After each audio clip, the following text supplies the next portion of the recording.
I've been looking at the local market data so I can provide an update for the residents of Tilehurst and West Reading on exactly what is happening in the local property market.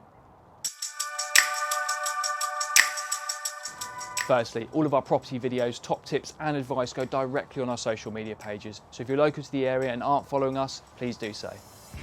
So let's look at these numbers then for January. I've compared January 2022 with January 2023 to give us a good understanding of where the market sits at the moment.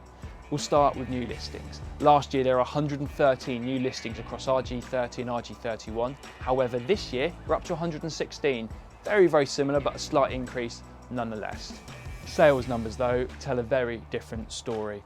87 sales were agreed last month compared to 101 in 2022, so it's down 14%. But the big changes are on these next two bits of information. At the end of January 2022, there are 154 properties available. Fast forward a year, currently there are 262 properties for sale. That's a 70% increase. The price reduction numbers though have seen the biggest change year on year. January 22, there were 28 price reductions taking place across the local area.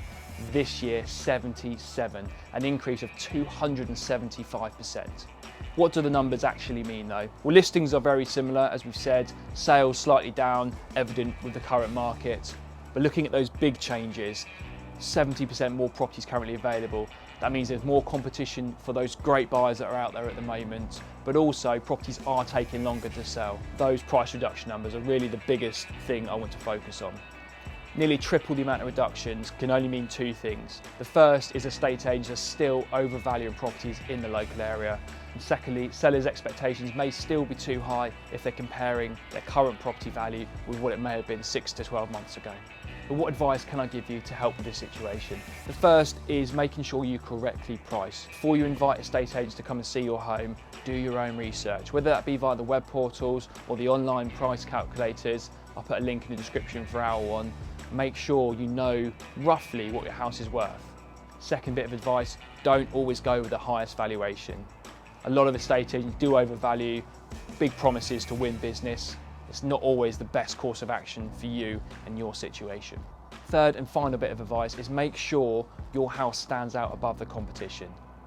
When you're marketing your home, focus on good quality photography, an engaging description, drone shots, video tours. If you've got these four things, you're going to gain much more exposure when your property's online, therefore more viewings, more chances to sell. I'd really like to speak to anyone who's considering an upsize from a 2 or 3 bedroom terraced or semi-detached home across Calcott and Tilehurst.